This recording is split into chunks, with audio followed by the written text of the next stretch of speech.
Hello, friends. How are you guys doing? Happy Wednesday. Cheers. You've made it halfway through another week. I'm excited to be back for another happy hour hang.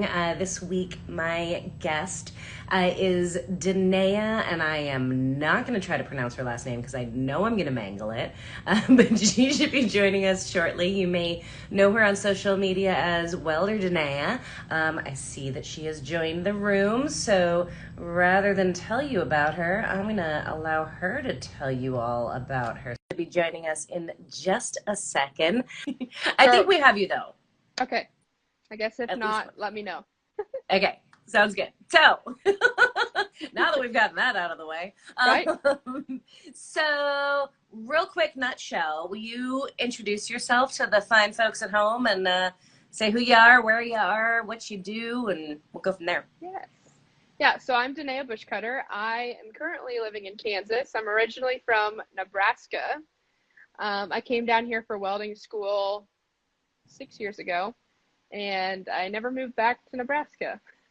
Kind of just stayed in Kansas, and now I currently actually teach where I went to welding school. So I am a college welding instructor in Beloit, Kansas. Is that enough of a nutshell? I love it. So that's a beautiful nutshell. There's so many questions I want to ask right off the bat, but I want to kind of go like back in time, because I don't know that you and I have actually even talked about this all that much. How you got your start and what led you to welding school? So I'm from like rural Nebraska, grew up in a farming community. And so to join FFA, which is like Future Farmers of America, they don't really call themselves that anymore, but to be a part of that organization, you actually had to take a ag class. And so the first class I took was like an intro to everything to kind of figure out your niche and what other courses you wanted to go more in depth with. And part of that was welding. And I was absolutely terrified. Like I told my instructor, I do not want to do this. I'm scared. I'm going to get electrocuted, catch on fire, all of that. I was terrified. So I ended up having it to come into class come in after class to have some of the older students help me because I was absolutely terrified, and ended up finding out I was actually pretty good at it and kept doing it in class, giving it a try, ended up falling in love with it. And I won several competitions throughout my high school career. And at that point, like when I started, I actually wanted to be a meteorologist. Wanted to, tell you the wrong weather forecast every single day. That's quite a shift, Naya. It's a huge shift. But I job shadowed at the National Weather Service and a local news station back then, and I found I didn't love it. The only part of meteorology that I enjoyed was storm chasing and watching the storms and all of that, but in the US that doesn't happen, 12 months out of the year. So it's going to be hard to make a living off of that. Right. And I kind of looked towards the welding side. And you can do that as a hobbyist anyway. Right, exactly. And then I kind of dove more into welding, and I realized the opportunities are completely endless with welding. You can do about anything in the industry, and went for it. So nice. Kind of how I got my start. I love that. Yeah. I love that you were not only on a totally different track, but then what you wound up falling in love with was something that you were terrified of. Yes. So I've kind of two questions in that. Like how because it was required that you do welding, right? Mm-hmm. It was part of the class. So kind of the two-part question is, one, like how did you get yourself over that fear? Because I feel like a lot of people have fears of all sorts of stuff, and you managed to conquer one. And then do you remember the moment? Was there a specific moment where you were like, oh my God, I love this? Okay. Remind me of the first question. Sorry. Scatterbrained here. So how you got over the fear and when you realized you loved it. Yes. So I kind of was forced in a sense to get over the fear, because if I didn't, I was going to get a bad grade in that part of the class. And I was one of those students I didn't like. Well, no one likes getting bad grades, but just the competitiveness of my class, like everyone, was super competitive, getting A's and being that 4.0 student and all of that. And so I kind of had to get over it. Otherwise, my grade was not going to be very good. And then probably the moment that it kind of clicked for me was like the older students that were helping me kept telling me, like, you have a natural talent of this. Because, like, they kept asking me, have you ever done this before? I'm like, have I ever done this before? I was just telling the instructor that I was, like, terrified and didn't want to do it. But here I am, doing it. So, Right. yeah, that was probably the moment when they kept telling me, hey, you've got a natural talent for this. And then, they're showing That's me awesome. that it really wasn't that scary if you're doing everything correctly. So, yeah. Although I'm sure you have set yourself on fire at some point. Oh, yeah. In And your now career thus far. Yes. And now it's like, I'm not scared of it. I'm like, oh, cool, I'm on fire. And, just casually go about setting yourself on fire. Let me finish this weld, then I'll put it out. Exactly. Exactly. I've done that a time or two. I love that. And what awesome, like, reinforcement to those watching, like how much of a difference that positive reinforcement, like how important that is, telling people that they're doing good at something. I think we tend to, as a society, like, we point out when people are doing bad at stuff, but we don't necessarily point out when they're doing good at stuff. So Exactly. So, yeah. So that was high school. So what was after that? Were you, when you were in welding, when you did the welding in high school, were you like, yes, this is a career I want to do? Or was this just, I enjoy it, this is fun, that's cool, let's go be a meteorologist again? So I would say, like, sophomore, junior year of my high school career, I was like on the edge between the two. And then my senior year, after like I did my job shadowing and that, I was like, yes, this is what I want to do. I want to go for it. I'm kind of like an all or nothing person. So I was like, let's do it. Yeah, I just went for it. So I love it. Yeah. I'm assuming this is your mom commenting that says her mama still panics. Yeah. I haven't even looked. I have not. That's even looked adorable. At the comments. Yeah, Mom. It took Mom some talking into me getting into the career, but I think now she's happy that I'm in the career. So. Okay. And knowing that she's in the audience right now, and that you may not be able to be completely transparent, but what was your parents' reaction when you said, "Yeah, Mom, this is what I want to do, Mom, Dad"? So I would say, I don't know, Dad didn't really. I don't think he really showed his, like, he was excited for me. But my mom, it definitely was hesitant of it, just kind of like I was afraid of, all of like the bad things that could go wrong. But honestly, the bad things don't really go wrong unless you're not following like the correct procedure on how to do things. Yeah, I mean, accidents do happen, but a good percentage of the time, those bad things aren't going to happen to you unless you're doing something wrong. And so, yeah, Mom was definitely the one I had to do a little bit more talking into than what my dad was. So, yeah.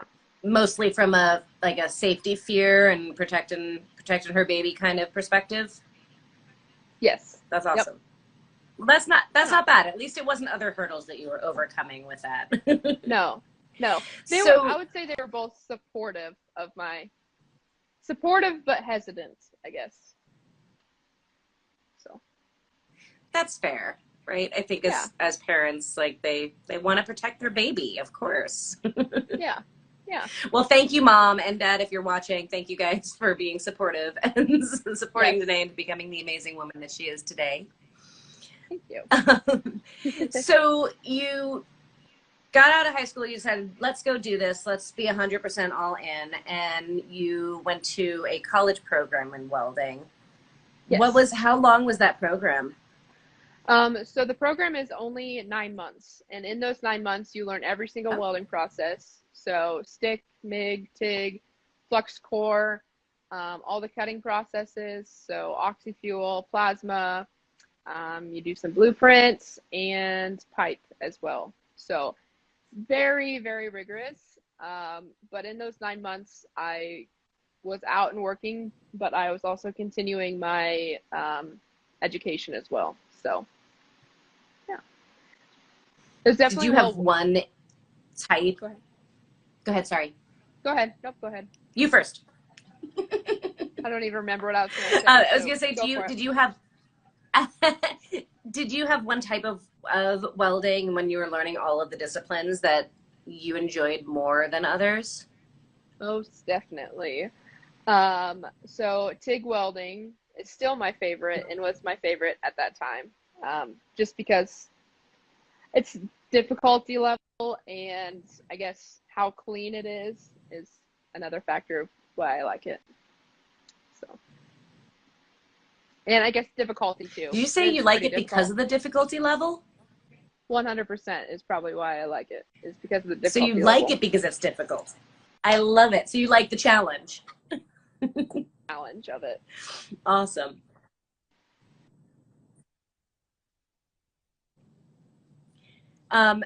Do you have, so I hate to do this, but do you have someplace else in the room or the house or wherever you are that you can go that might have better reception? Because we're having like a time delay fun thing happening. And you're frozen again. I don't know if you heard any of that, but if you did, you are frozen. We can't hear you or see you. And okay. Just coming in and out. Is there maybe closer to the router or something you can go? That's what I'm working on. And while you're doing that, I'm going to see if we have, okay, perfect. I'm going to look and see if we had any questions come through. Oh, Sky just commented. I don't know if you can hear me, Denea, but she said the moment that she fell in love with TIG welding was when you taught her and she wants to do it more. So while she's getting herself closer to the wireless, I'll say that Denea came out to work on the all-female build a couple of months ago now. And in the midst of all of the work that she was doing, she also found time to teach some of the other ladies how to TIG weld, which was a really cool treat because I don't TIG weld. I've learned it. I know how to, in theory. I understand it. I can sometimes make a decent weld with TIG. I'm about 50-50. 50% of the time it's awesome. 50% of the time I just blow holes in things. So it was really awesome to have Denea out and teach everybody. And it was a real cool treat for them. So little side story while you're getting yourself settled there. Is that you better? At school or are you at home? I am at my. I don't. No, not any better. No. No. Okay. Somebody just made an interesting point that it might be your fluorescent lighting. I don't know. I've not heard of that, but there's a lot of things I haven't heard of, so I don't know. But you are most definitely frozen. I'm bummed, y'all. Denea is so freaking awesome. I want you to be able to hear her story and meet her. And I don't even know if she can hear me right now. So there's that. Denea, if you can hear me, maybe even outside, or if you know where the router is, go find it. I don't know. We are totally frozen. And of course, you love how when the camera freezes, it's always when you're making funny facial expressions. She's gone. All right. Well, hopefully she'll be joining us again shortly. In the meantime, you get to just hang out with me for a few moments and drink some whiskey with me. I think it's so really cool and interesting that you started out thinking about doing meteorology. Talk about a life-changing path to do, going from that to becoming a welder to going into the trades. It's just a really interesting shift. And I find there's so many women in the trades that I talk to that make these huge dramatic shifts. Like it's, you know, I myself, right? I was going to think I was going to go be a lawyer. And then I decided I wanted to be a mechanic. I know Faye, who's in here as well. She was, doing psychology. Decided she wanted to become a mechanic. I know another woman who's a welder who was a psychologist. So there's like all these interesting things where the women who I know in the trades are mostly like really pursuing it and choosing it from totally different career paths. And it's just, I don't know what it means. I don't know what that's all about, but I think it's just a fascinating thing to look at. Hi. This might be better, maybe. Choose. Hello? Hello? You're in and out again. I know. My headphones. Yeah. Maybe. Take those off. Let's see how we do now. How we doing? How you doing? Can you hear me? Yeah, I can hear you now. Yes. Okay, I just took out my headphones, yet. so hopefully.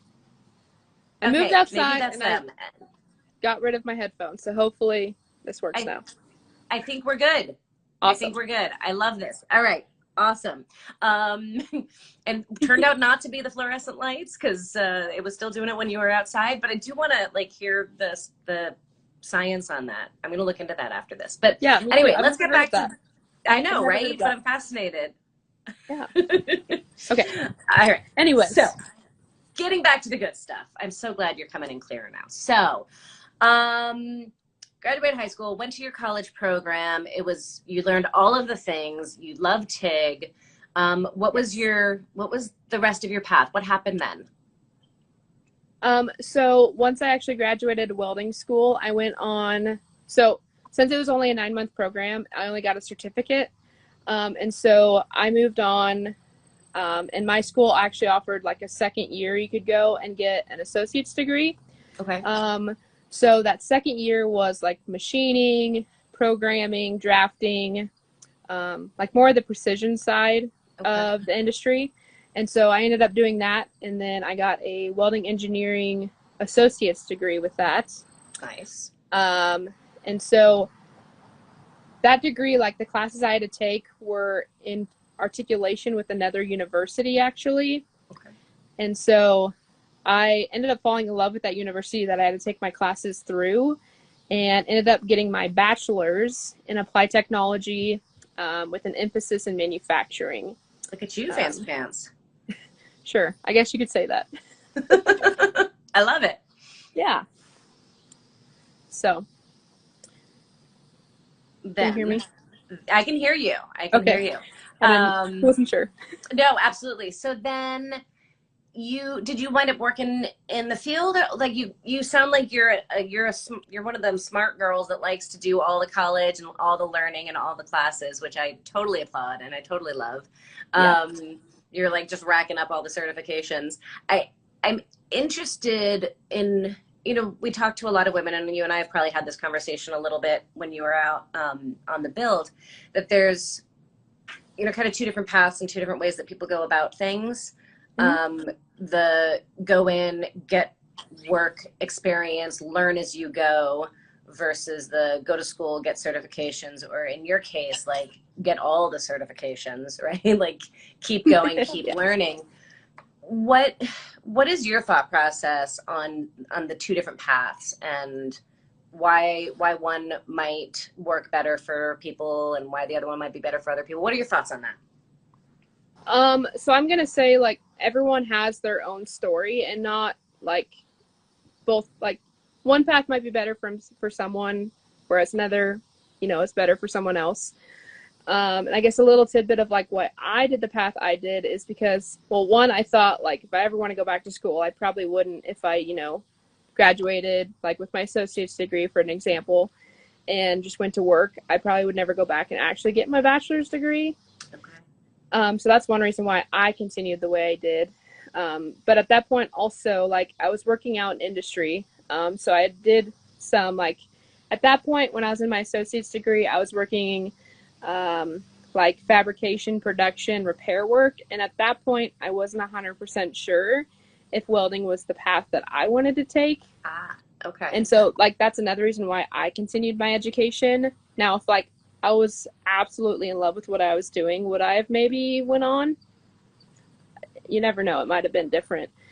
And so I guess if you're thinking about getting more education, I would say go for it. But if you're like, don't necessarily want to do it and just want to get work experience, that's also great. It kind of, I guess, depends on where you see yourself going, which I was kind of lost and didn't know 100%. I was 100% sure on what I wanted to do. And that's why I just continued my education. So that way I had more knowledge that would like set myself apart from other people. I like that. And that's an interesting point you raised about it kind of helped you bring you clarity, but also gave you more options down the road. If you didn't know, like, all right, now I at least have my bachelor's under my belt. If I don't love this, I can still go do other things. And that's very smart. I like that. Very interesting perspective. Yeah. As a teacher, is there a bias towards schooling for your kids, or do you feel like there is a path for young people coming up to go straight out in the field and learn on the job? So obviously, like from a teacher standpoint, like, yes, I guess it depends on how you look at it. So like my school, like we take numbers for those that are like continuing ed, and then we also take numbers for those that went out and worked, and depending on like if they stayed in the field or not. Okay. And so I guess, again, like not everyone's going to have the same path. But like a lot of the students I see, they're really determined on going into a certain industry.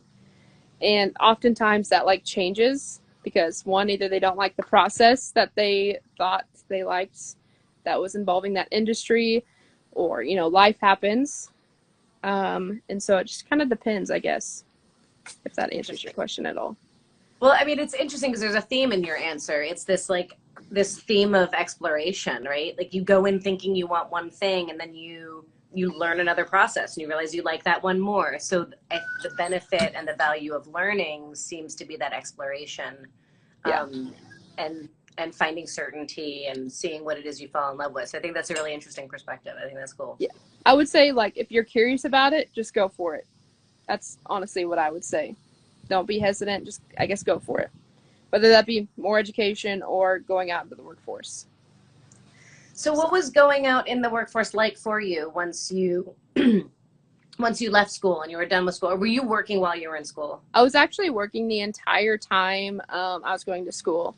That's just the type of person that I am. And I had like several different jobs while I was going to school. And so like when I was actually in school, there were oftentimes just like little part-time jobs. So like when I was going to my 4-year university, it was like working for the department. So I was like fixing machines and random little tedious tasks here and there that like the instructors needed help with. But like during the summer, I got into a couple different industries. So I did an internship with a millwork company as a design engineer for them. So like I saw the drafting side of the industry. And then another summer, I was a project manager intern. So I learned like the managing side, which I found I absolutely hated. Didn't like all of that. I wanted to be out in the construction, like actually building things instead of just managing how they were built. Yeah. And then I was also doing millwright at one point too. So working, you know, on grain elevators and all of that. So that's awesome. You've done like a smattering of everything. Yeah. I've kind of touched, you know, dipped my toes in different industry or different parts of the industry to see kind of what I like the most. And what a great way to do that and explore and try things on for size. And yeah, I feel like so many people get stuck in the idea of like, I have to know what it is I want to be when I grow up now, or I'm already doing this thing and it's, I want to do this other thing, but I'm scared to, or I'm too old to, or, you know, not, they're afraid to take that risk and that chance. And I love that you just were willing to bounce around to a degree, and that's not a negative thing. No. Yeah. Again, I just took a chance and ended up being great for me. So nice. Yeah. So how did you wind up back at school teaching? Where did that transition happen? Holy cow. So I know, okay, if you ask my instructors, first thing they kept telling me while I was going through school, you need to be an instructor, you need to be a teacher, you need to do this. I'm like, no, I don't want to be a teacher. I know what my instructor had to put up with, you know, the teenage boys, men, whatever you want to call them. And I'm like, there's no way in heck I don't have the patience for that. Yeah. Well, so I was finishing up my bachelor's degree. I was working millwright at that point. And when I graduated with my bachelor's, I was actually going to be moved up to like lead millwright. So I was going to be in charge of all our crews and be more of in a management position. Well, this company was based out of Canada at that point, which working for a company in a different country is interesting, to say the least. I can imagine. And so they actually we went home on a Friday evening, got an email later in that evening saying our company had gone into receivership and was in the process of maybe someone buying it. So in other words, they went bankrupt, which we didn't see how, but then again, they were in Canada, so we didn't see all the operation. Right. And so we just saw ours, and ours was doing well. We had several jobs that were worth a lot of money, planned out, ready to go. And my instructor that's still there that taught me kind of put a bug in my ear that the other instructor might be leaving. And at that point, I'm like, well, I'm getting ready, for a promotion and all of that. So I wasn't 100% sure if I wanted to make that change. Because, again, I said I never wanted to be a teacher. And then once the company went bankrupt, at that point, I didn't know what I was going to do because graduation was in like less than a month. And so I was like, I have no idea what I'm going to do. And I just went for it. Again, I took a risk and went for it. And so far, it's probably one of the best decisions I've ever made. And absolutely, absolutely love it. So I'm noticing this theme. Yeah, I was scared of welding, then I fell in love with it. I definitely didn't want to teach, and now I'm in love with it. Yep. It's a theme. It is a theme. So what else is there that you hate or are afraid of? I'm sure there's other things. I just haven't taken the risk yet. That'll be the next chapter in your life, whatever Yes. this next thing is that you hate or are afraid of. I love it. Yep. How cool is that? Okay, so you were not interested in teaching. You've fallen in love with teaching. What was that journey like from that first like moment of saying, yes, I'm gonna try this, I'm gonna take this chance, to now? What was that like? It was definitely crazy because, again, I was taking that risk and I wasn't sure, like, am I really cut out for this? And I will have to give some credit to my first class, which I co-teach with the instructor that's been there, that taught me. He's been there for... Uh-oh, you just froze up again. Oh, are you there? Are you there? Yep, now we got you. I think so. Okay. Sorry, I Say have something. like a notification come across my screen. Oh, Are we there? Yeah, that freezes everything up all crazy. Yeah, we got you. Okay, good. Gotta remember where I was at now. Anyway, Co-teaching. Yes. So the instructor that I'm co-teaching with had told, like, so we were going through my first year there, and the students that I had, apparently you don't get like classes like this all the time. Like, they're amazing, very cooperative, they actually listen. Not really a whole lot of issues with too many of the students. So it was like one of those 1 in every 10 years you have classes like this, apparently. Nice. And so I think that helped a lot because I had students that understood, like, this is new to me, I'm learning. And like, I'd kind of been out of the welding industry first, like, kind of like I was around it, but not like in it all the time. And so it was definitely, you got eased in. I answered your question. Yeah, no, I you kind got of eased in. And then, so my first year teaching was that March or April or whatever is when COVID hit. And so it's been interesting. So you really got thrown right in. You went from first year of teaching to COVID. Yeah. And, like, teaching a hands-on skill to trying to do something online, and all of that was interesting. How did your school and how did you approach that? 'Cause I hear so many different stories from different people and different ways that they've handled it. How did you guys approach it? the best we could, That's all we can do. right? And so I would say my course is to an extent self-paced, but yet obviously there's deadlines to that. So like, say one student is in one position with one of the processes, another student might be in a different position with that same process. Okay. So we kind of had students that were like in different places. So like that year, not necessarily every student got as much opportunity to practice, like whatever process. Like, so second semester, usually we cover like our MIG portion and our TIG portion. So we were just getting into TIG. So not all of my students had the opportunity to get more of that hands-on training with TIG. But we just did like all of our book work that we have, which we have quite a bit of book work online. We did lectures, like Zoom calls. We did the most with what we could. If students had like the opportunity to go and weld like at their house, or they had a friend that had a welder, we suggested it. Like we let them come up and get metal if they had the opportunity to. And we've got some credentials in that like the state requires us to get for the students. And so when we were given the okay, we had a couple students that still needed to make up like those actual welding credentials. So like they came up to our shop when the state finally let us do that. But it was mainly just book work stuff towards the end of the year, which was a bummer. Challenging. Yeah. Especially, at least from my experience, most of the folks who are attracted to trades where we work with our hands don't necessarily like sitting still and looking at a screen or reading a book. Like we want to go touch things with our hands and build things and break things. And And I was, again, thankful that my students were all very understanding. Obviously, it was beyond all of our control. Like we couldn't control at all what was going on. So are you guys fully back to hands-on again? We are. So actually last year we were, but we had to be split up. So like I took half the class and my other instructor took half the class, and we were in two separate parts of our shop.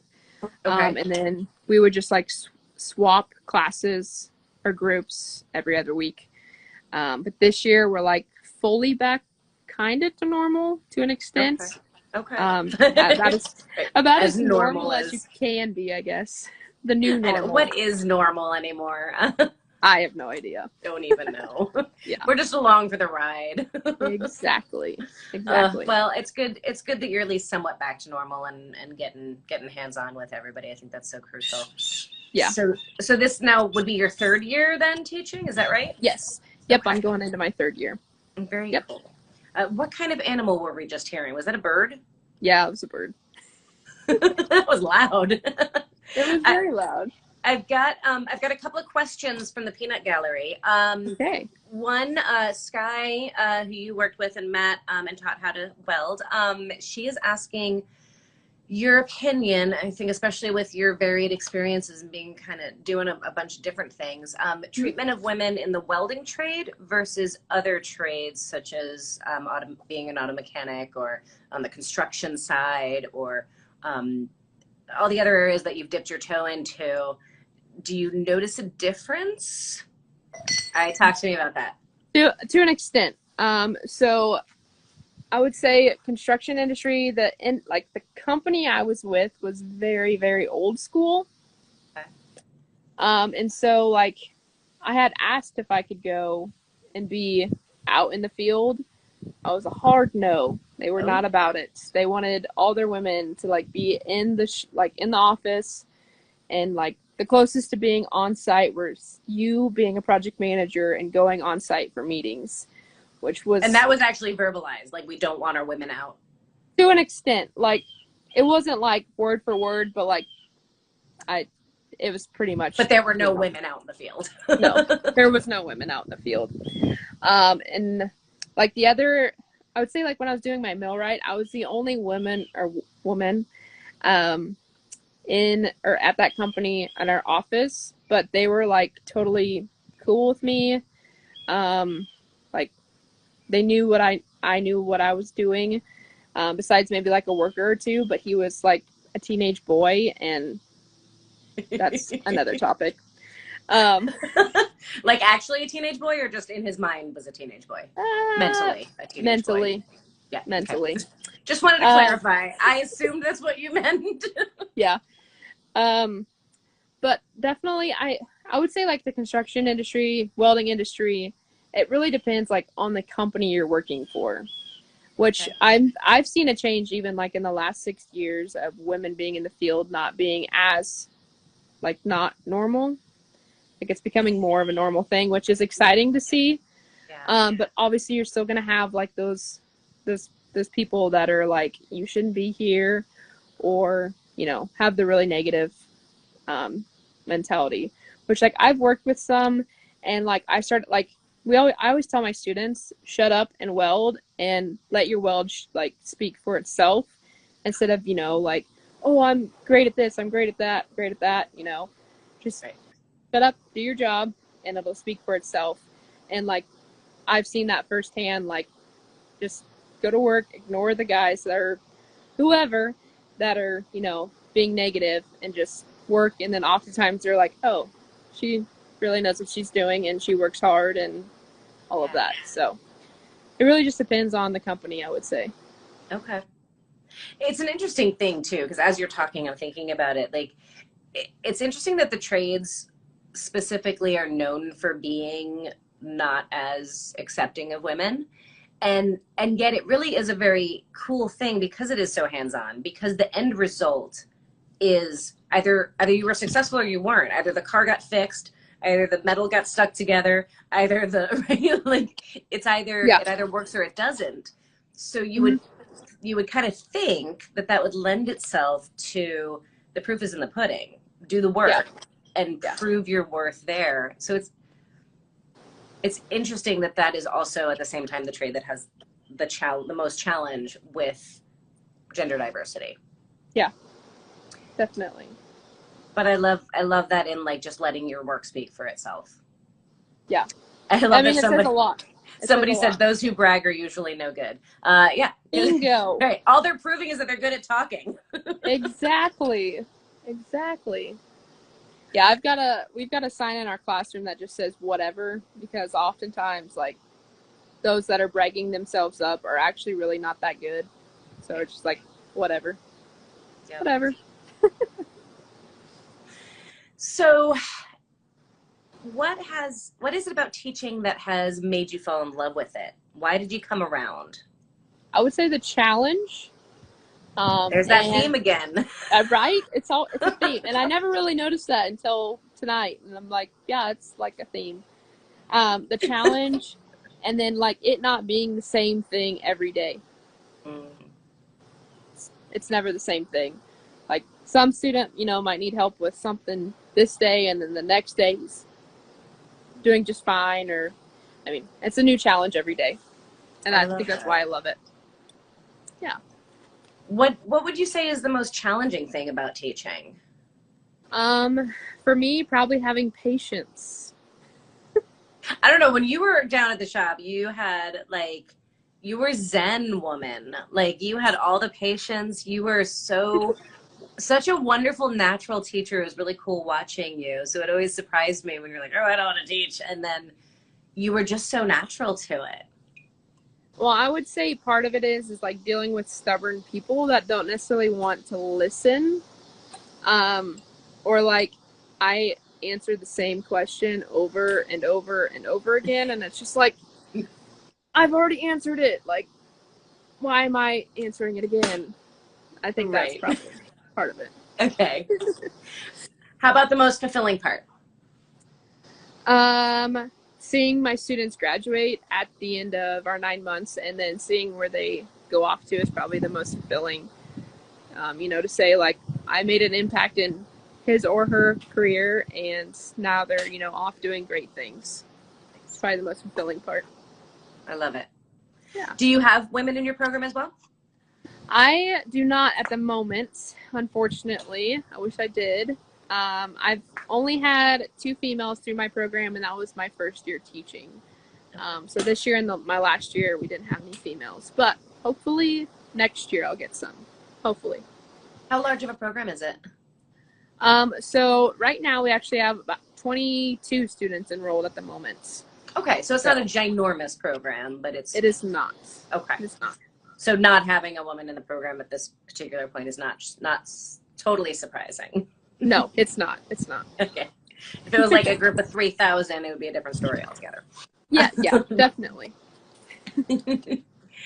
What do you think? Well, first question, I guess. Do you guys have trouble filling the seats in your program, or do you have ready signups? Nope. We usually almost always actually have a waiting list to get into our program. Nice. So, like our max is, we like to say around 24. We usually have that much signed, or like that many signed up, if not like one or two more. But by the first day of class, we usually don't have everyone show up. Yeah, that's beyond our control. Yeah, so absolutely.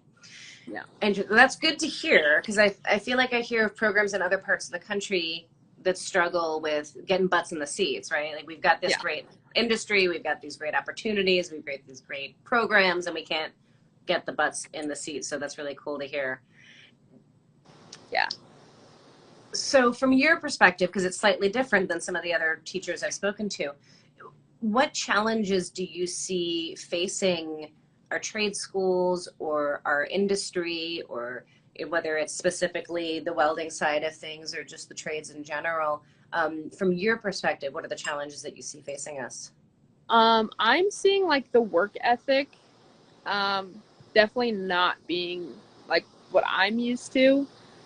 Just and like the students that like I've seen, their work ethic is definitely changing.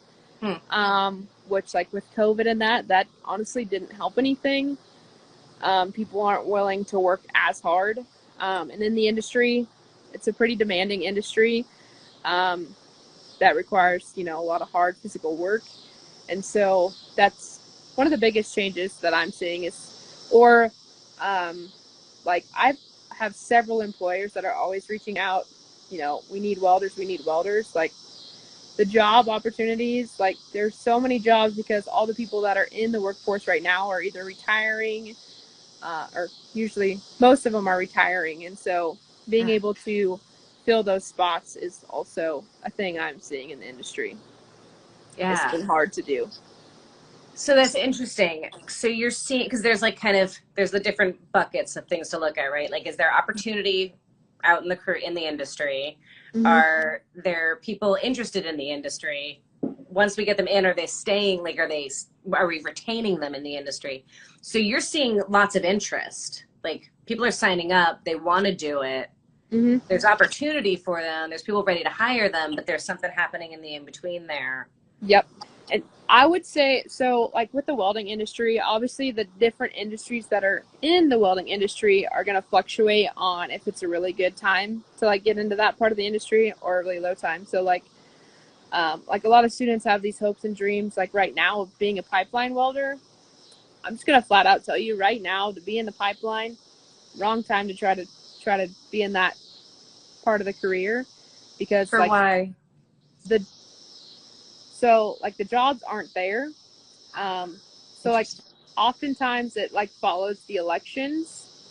So like right around like the election year and that, usually pipeline welder, like pipeline, not usually the way to go because it's usually down. But right now, like production, from what I'm seeing, like manufacturing is crazy. Like they can't get enough people hired. They're like the manufacturing places around me are having sign-on bonuses. They've increased their wages like by several dollars. It's just interesting, but that always happens. Like it's you go from different. It just depends on how the economy is and what's all going on, like on what part of the industry is booming. So interesting. Yeah, I'm glad I asked you that, because I just learned a whole lot of new stuff. That's a very interesting perspective. Being on the mechanical side, obviously, is a little bit different. I mean, we have our cycles, but it's not as drastic. Not as extreme. There was a question that I didn't want to skip over. Fitzsimmons J said, do you think automation and robotics can achieve the same level of quality as manual? It's a great question. So a lot of people think robotics and that are going to take over people's jobs. Well, I'm going to tell you right off the bat, you've got to have someone to run that and program that. Yes. And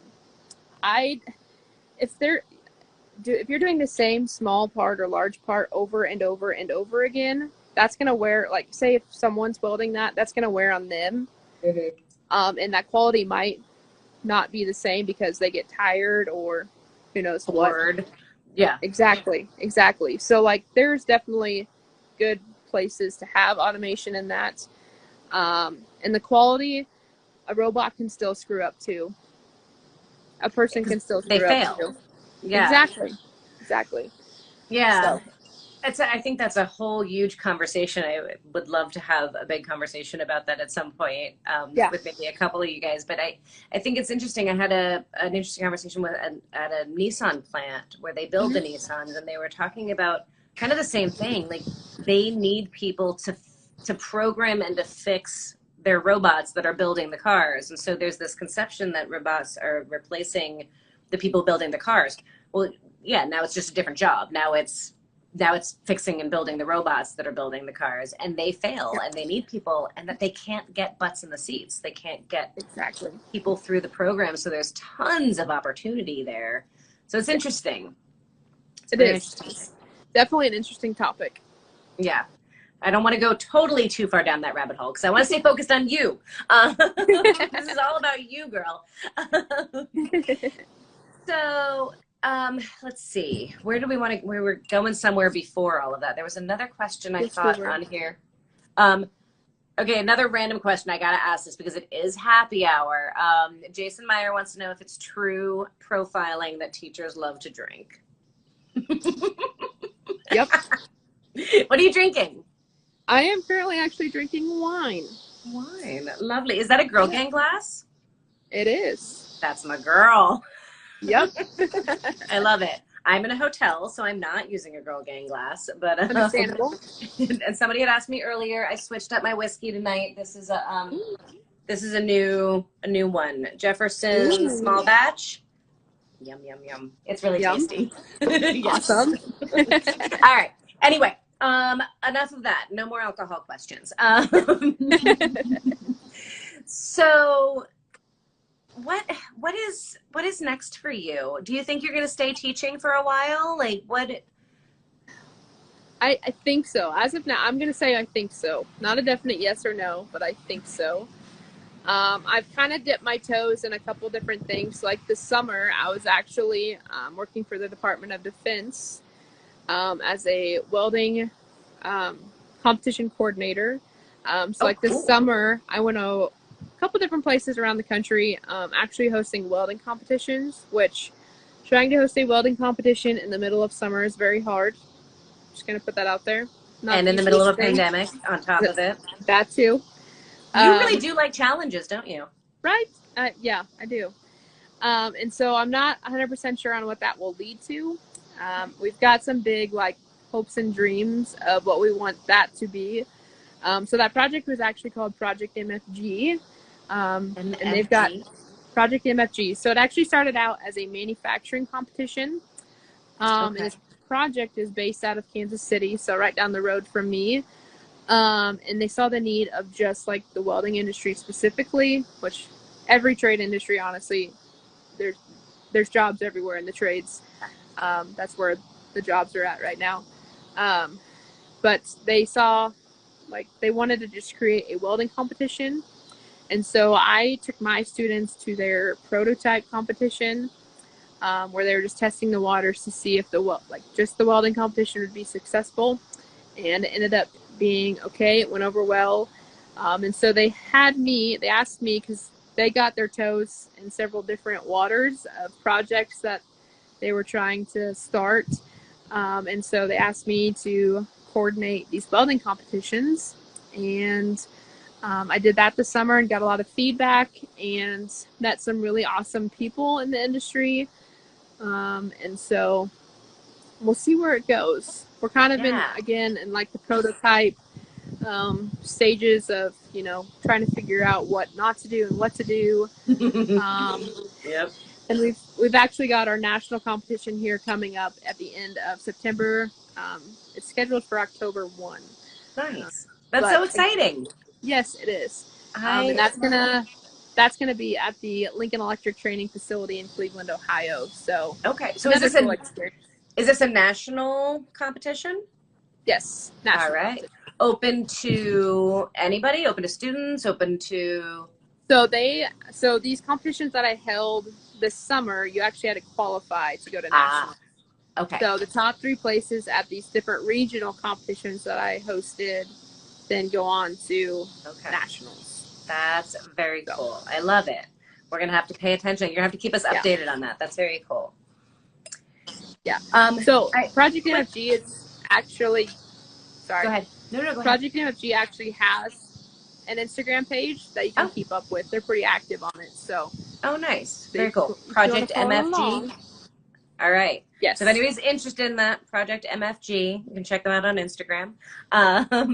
It is 7:55, which means, or I guess it depends on what time zone you're in. We have about 5 minutes left. So my first most important question is, are you cool with going slightly over? Yes. Okay, beautiful. Yes. Then my second question is, so you brought up the topic of how like all of the trades are kind of struggling right now, right? Manufacturing, construction, welding, mechanical, like all of the trades are really struggling right now to find good people. From your perspective, having dabbled your toe in lots of different places, being a teacher, all of the different kind of ways that you've been involved, what's the answer? Like, how do we fix this? Do you have any thoughts on that? We need to keep promoting the trades. So I would say one of the biggest problems, at least I even saw this in my own high school, is they're always pushing for 4-year universities. I would say that's the biggest problem. They keep saying like, go to the 4-year university. Like I was considered, I don't know if I was considered, but like I felt like a nobody because I was going to trade school. My guidance counselor would have nothing to do with me, wouldn't help me find scholarships or anything because I was going to trade school. He only cared about the ones going to 4-year colleges. And I'd say that's probably one of the biggest things is we're not promoting the trades. Yeah. And cheers to that. What year were you in high school? When did you graduate? I graduated in 2015. Okay. Wow. So it was the same when I was graduating high school, and I won't say what year that was, but it was a lot longer ago than when you did, because I'm officially old. But, I always hope that things are changing for the better.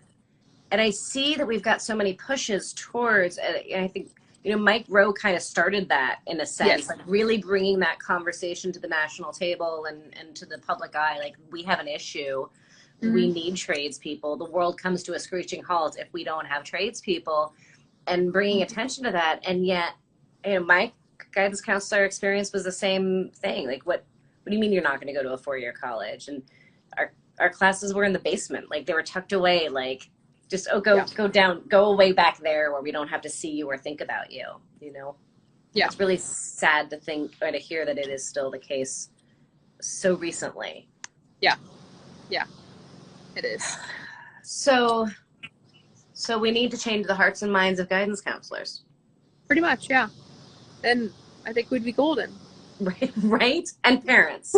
I think it's the parents and the guidance counselors. And there's probably a lot underlying all of that too, right? The guidance counselors are probably making those decisions based on high school funding and how they get their funding. And so there's a lot of layers to it. But I think you're absolutely right. It's how we're encouraging. And I love the visibility of all of us amazing tradeswomen and trades folks out there that are really all about spreading that word that, hey, there's great jobs here. Like, there's great opportunities here for your sons and your daughters. That there's a great opportunity. So yes, I love it. And I applaud you for being an instructor and being part of that. I think we talk about the trade deficit all the time. The trade instructor deficit, I think, is an even greater issue. We don't have a lot of good teachers. or we can maybe fill the position, but they're not passionate. And if they're not passionate, then you're not going to do anything good for the student. Yeah, absolutely. Amen to that. I am so grateful that you're out there teaching and shaping young minds. I think it's so cool how many young women instructors I know in the trades. I'm slow. I didn't realize how many there were, and I'm like getting more out on Instagram, and I'm like, there are so many, like so much more. Yes. And I realized. It's so crazy, and it's so cool thinking about what an impact that's going to make a generation from now. Like, all these chick instructors, how cool is that? Like, that changes. Freaking awesome. What's it been like as far as your students? Have you had any issues with people being like, oh, you're a woman, you're young? Is that? So I would actually, what surprised me the most is, so like I get a couple non-traditional students every year, and oftentimes they're older than I am. Okay. And honestly, they're the most understanding and the easiest to cooperate with, which kind of surprised me. I figured I was gonna, it's gonna be the opposite. Like, I'm not gonna listen to this gal that's younger than I am. Like, she doesn't know what she's doing. But oftentimes, they're pretty easy to get along with. It's like those students that are like right out of high school, that are, you get what I'm saying. Yeah. But they're usually the ones that are the hardest to, I wouldn't say everyone, not every single like kid right out of high school is pretty hard to get along with, but I've definitely had those few that don't like to listen to me right off the bat, but then we go throughout the year and I am teaching them things and I'm learning them things and all of that, and they're like, oh, okay, she gets what she's talking about, she understands what she's doing, and maybe I should listen to her. So if I'm hearing you correctly, you're saying your approach to teaching and winning people over is the same as your approach to winning people over as far as your skill set, which is just shut up and do the work and prove through your work. Yep, pretty much. I like it. Yeah. I had another question I wanted to ask you, and it went away. It's flown my mind. Are there things that I'm forgetting to talk about? I feel like there's so much to talk about with you and all the things that you've done. And we went through so many rabbit holes. Yeah, I've done a lot of things. You have. You have. All right. Well, in lieu of remembering that other question that I had, my ending question that I generally like to close out on, and you've touched on this a little bit. Oh, wait, I just remembered the question. All right. Your theme in your life of it's challenging, I hated it, so I did it, and now I love it. Like this theme of taking on challenge, like just head on. Has that been an always thing in your life? And maybe Mom can pitch in here and answer that question. Was this an always thing in her life? I would say yes. Like I did everything I could in high school and junior high and all of that. And like I did every sport I could. I was in art, I was in band, I was in theater, I was in speech. I mean, I would say, yeah, I pretty much like, even though it was like stressful and I had a bajillion things going on, I always was like, yep, I want to do it. So you embrace that. Yes. Yes. I'm trying to figure out how to word this question because I think people tend to, mom says, yes, she pushes to the limits. I love that. I think from the outside, right, people tend to look at somebody like you and say, oh, she must be fearless. There were these things that scared her. She did them anyway. And look at her excelling at them. She takes challenges head on. She must be just so brave and so fearless and nothing must scare her. Is that true? And if not, how do you conquer it? I definitely have like challenges and like battles that I work through. And it also kind of depends on like what it is, on how I challenge it. And how I work through it. So I would say every scenario like that I'm afraid of, like things that I'm afraid of or whatever, it really just depends on how I conquer it. It's not really a good direct answer. I know she's still holding her cards close to her heart on that one. Because I I look at you and I see you out there like just doing the most. And I think that's like so many people from the outside, and I think social media really challenges us in this way, is that from the outside you look fearless and that nothing scares you. And I think it's interesting for people who are maybe watching this and who are scared of doing whatever it is they want to do, to hear like, oh, like she looks like this total boss babe, and she's scared too and does it anyway. Do you have kind of words of advice to somebody out there, like, that's tackling something that they're scared of, whatever that is? How to move forward? How to move forward? Well, I don't know if you saw my mom's comment there. She's very, read it out loud for us. She has a very soft center, so I definitely have my moments of softness, I guess. I'm definitely not as fearless as it shows, and social media just usually shares the good times, but there's definitely a lot of stuff behind the scenes that people don't necessarily see. And so like if you're struggling through something, or you're scared of something, like one thing is to like sit down and look at, how do you conquer those fears? Like what steps do you need to take to go down the right direction? Whether that be talking with someone, reaching out to other people that are experiencing the same, struggle, researching, and not like getting too up in your head. That's like one of my biggest things, is getting caught up with myself and, like what other people think of me and all of that. That's like one of the hardest things on me. I'm a people pleaser. And so that's definitely, it's hard. You don't see the backside of things, especially on social media, on that, like what everyone's going through. But like I said, I would like sit down and figure out what steps you need to take to go down the right road. And I guess the first step would be like acknowledge, okay, I'm struggling through this, and like ask for help. Don't be afraid to ask for help. That's definitely really hard for me personally, because I'm pretty independent. I can thank my parents for that. They raised me to become a very independent woman. And just trying to ask for help is like one of the hardest things. It takes a lot from me to ask for help. So don't be afraid, I guess, and ask for help.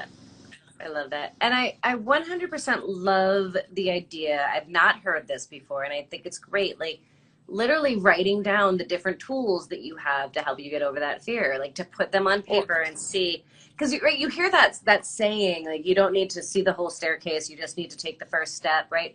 But but that's so much easier said than done, right? Yes. And the tangibleness of, these are my list of things that I can do. Oh, look, I have tools. Oh, look, I can do something with this and take a step in the right direction. That's such a beautiful piece of advice. Yeah, and even like recognizing, like writing down the tools you have and then the tools that you need to get to that point. Because obviously if you don't know what you need to work on or get help with or whatever, you have no idea on what direction to go. Absolutely. Natural teacher there, right there. See, I told you guys, she's awesome. What a great visual. I'm going to steal that, because I get scared of stuff all the time, and I'm totally going to steal that technique. That's phenomenal. And I need to listen to my own advice. Don't we all? Usually. Don't we all? And that's why I do these happy hours, so that we have our own advice out there in the world, and then we have to listen to it ourselves. Exactly. I second the notion. I'm going to mispronounce this name. Morforded says, I would love to have you on for another happy hour, because you're great to learn from. So there's a huge compliment there, and I totally agree. We'll have to do some more with you in the near future. We've got a little over. I figured that was cool because we took up a bunch of time with connectivity issues in the beginning. I'm sorry. No. I know we're not to set up my live next time. That's okay. Hey, I was trying to get a cool background. I forgot. Yeah, so we got to talk about that car real quick. What's happening with this car?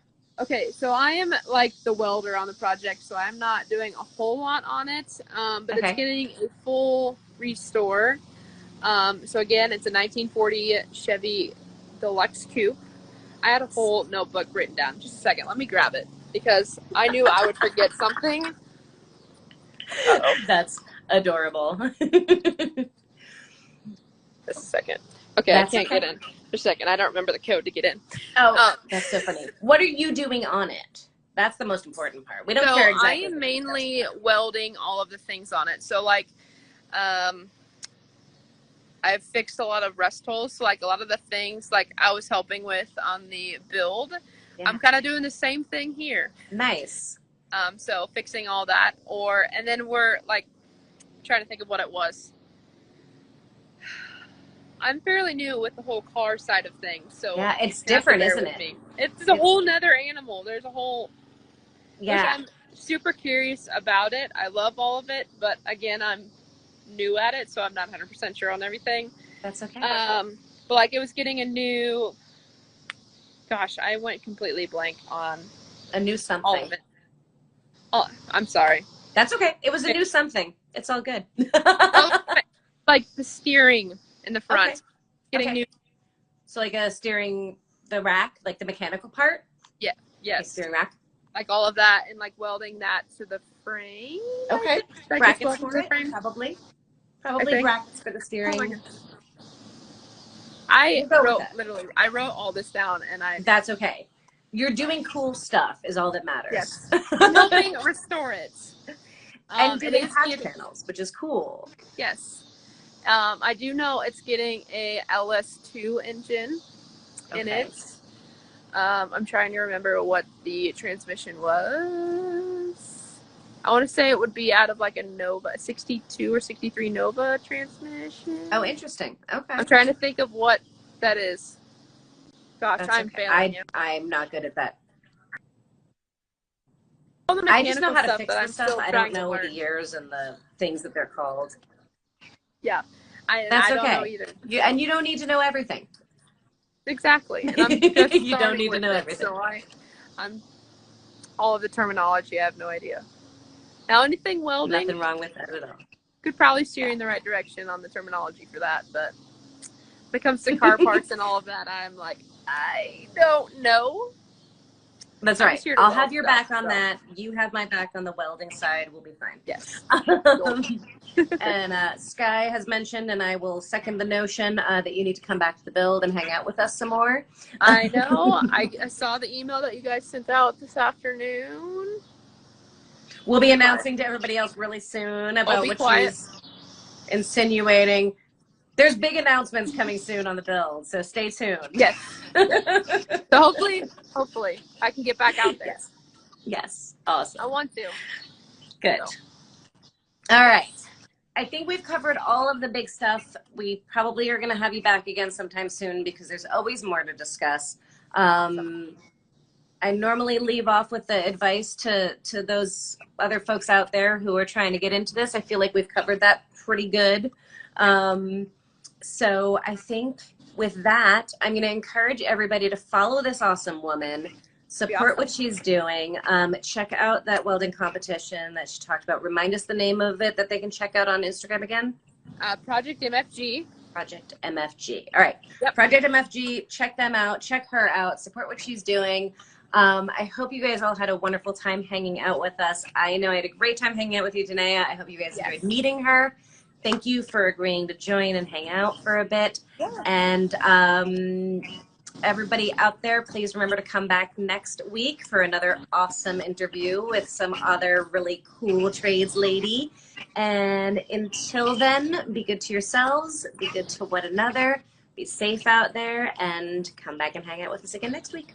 Have a great night. All right. Bye, guys. Bye. Bye, Denea. Thank you. Bye. Thank you.